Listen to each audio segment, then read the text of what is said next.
Hey guys, subscribe Priyanshika Vlogs. మా ఇంట్లో వాళ్ళు నేను బాగా చేస్తానని చెప్పి అడిగి మరీ చేయించుకునే వంట ఆమ్లెట్ ఫ్రెండ్స్. నేను ఎగ్ ఆమ్లెట్ ఎలా చేస్తానో వీడియోని స్కిప్ చేయకుండా లాస్ట్ వరకు చూడండి. చూస్తున్నారు కదా నేను ఎంత చిన్న చిన్న ముక్కలుగా కట్ చేస్తున్నాను. సో ఆమ్లెట్ కోసం ఆనియన్స్ అనేవి కట్ చేశాను.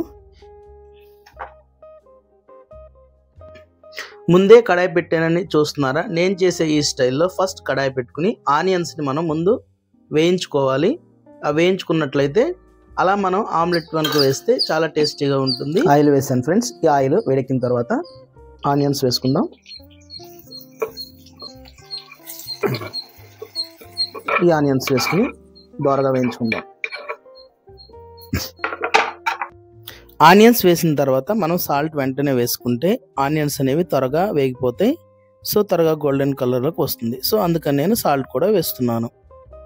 మోస్ట్లీ నేను చేసే ఈ స్టైల్ ఇప్పటివరకు యూట్యూబ్లో లేదైతే అని అనుకుంటున్నాను, కానీ ఇది టైం టేకింగ్ ప్రాసెస్, కానీ టేస్ట్ అయితే చాలా సూపర్గా ఉంటుంది ఫ్రెండ్స్.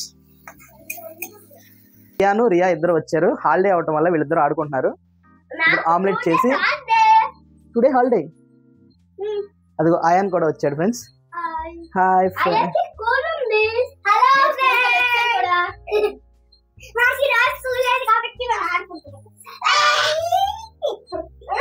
ఆనియన్స్ అయితే ఇంకా చాలు ఎగిపోయినాయి.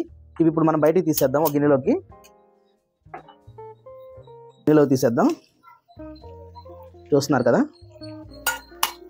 ఫ్లేమ్ అనేది తగ్గించేస్తున్నాను. దానికి కూడా ఇదే ఆయిల్ యూస్ చేస్తాము. మనం ఆనియన్స్ అనేవి బయటికి తీసేసాము. ఈ ఆనియన్స్ని మనం ఒక 5 minutes పాటు ఫ్యాన్ కింద పెడితే ఇప్పుడు మనం ఎగ్ ఆమ్లెట్ వేయటం స్టార్ట్ చేసేద్దాము. దీంట్లోకి ఏమేమి ఇంగ్రీడియంట్స్ వేయాలో చూద్దాం ఫ్రెండ్స్. సో కారం ముందు వేసి కలిపేసుకుంటే ఆనియన్స్లో ఏమైందంటే మనకి ఉండలు అనేవి కట్టకుండా ఉంటాయి. సో అందుకని నేను ముందు కారం వేసేస్తున్నాను. సో కారం వేసి మిక్స్ చేసేస్తాను ఫ్రెండ్స్. జీలకర్ర చూస్తున్నారు కదా, జీలకర్ర కూడా వేద్దాం. ఆ తర్వాత కొంచెం సాల్ట్ వేసుకుందాం. తర్వాత చూద్దాం సాల్ట్ మనకి వీలుని బట్టి ఎంత పడుతుందో దాన్ని బట్టి వేద్దాం. సో ఎగ్స్ అనేవి తీసుకొచ్చాను. సో ఈ ఎగ్స్ని నేను ఆల్రెడీ వాటర్లో పెట్టుకున్నాను, ఎందుకంటే ఏదైనా ఎగ్స్ పాడైపోతే పైకి తేలిపోతాయని. ఒకసారి సపరేట్ గిన్నె తీసుకుని ఆమ్లెట్స్ని ఆ గిన్నెలోకి తీసుకుందాం. అప్పుడు మనం చెక్ చేసుకోవడానికి కూడా చాలా ఈజీగా ఉంటుంది. ఏదైనా పాడైపోతే మనం తీసేసి పక్కన పెట్టేసుకోవచ్చు. ఒకవేళ పాడైపోయిన ఎగ్ తిన్నట్లయితే దాంట్లో సల్ఫ్యూరిక్ యాసిడ్ ఉండటం వల్ల, అంటే ఎక్కువ సల్ఫ్యూరిక్ యాసిడ్ ఉండటం వల్ల మనకి ఫుడ్ పాయిజన్ అనేది అవుతుంది ఫ్రెండ్స్. సో మనం ఈ విషయంలో మాత్రం జాగ్రత్తగా ఉండాలి. మనకి పాడైపోలేదు, చాలా నీట్గా ఉన్నాయి.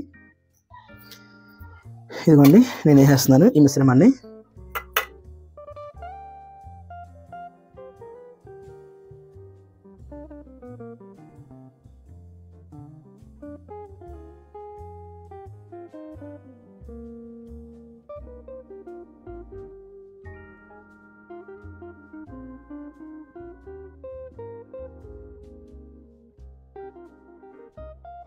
మీరైతే సాల్ట్ మీకు ఎంత సాల్ట్ తింటారో, కొంతమంది అయితే తక్కువ తింటారు, కొంతమంది అయితే ఎక్కువ తింటారు. మీకు సరిపోయేదాన్ని బట్టి సాల్ట్ అనేది వేసుకోండి. సో నేను ఆమ్లెట్ వేస్తున్నాను. చూడండి టేస్ట్ అయితే సూపర్గా ఉంటుంది ఫ్రెండ్స్.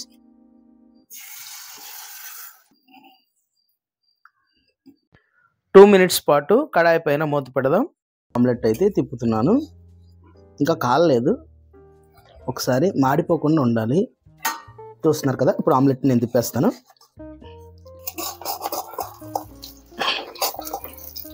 బాగా వస్తుందో. సో అలా కనుక ఆమ్లెట్ వస్తే సూపర్గా ఉంటుంది ఫ్రెండ్స్. ఒకసారి మీరు కూడా ట్రై చేయండి, ఎలా ఉందో చెప్పండి. కంపల్సరీ కామెంట్ చేయాలి ఫ్రెండ్స్. కలర్ఫుల్గా ఉందో, కలర్ఫుల్గానే కాదు టేస్ట్ కూడా సూపర్గా ఉంటుంది. కానీ ఈ ఆమ్లెట్ వేయడానికి చాలా టైం టేకింగ్ ప్రాసెస్. ఓపిక్గా మంచి ఫుడ్ తినాలి, టేస్టీగా తినాలనుకున్న వాళ్ళు అయితే ట్రై చేయండి. ఎందుకంటే టేస్ట్ అయితే సూపర్గా ఉంటుంది ఫ్రెండ్స్. టేస్ట్కి మాత్రం వేరే లెవెల్. దానికైతే నేను ఇస్తాను గ్యారంటీ, సూపర్గా ఉంటుంది ఫ్రెండ్స్. ఫైనల్గా ఆమ్లెట్స్ అయితే అయిపోయినాయి. నేను 3 ఆమ్లెట్స్ వేసాను. సో ఈ 3 ఆమ్లెట్స్ చూడండి, మనకి ప్రాసెస్ అయితే టైం టేకింగ్, కానీ టేస్ట్ అయితే మాత్రం సూపర్ వేరే లెవెల్ అని చెప్పొచ్చు.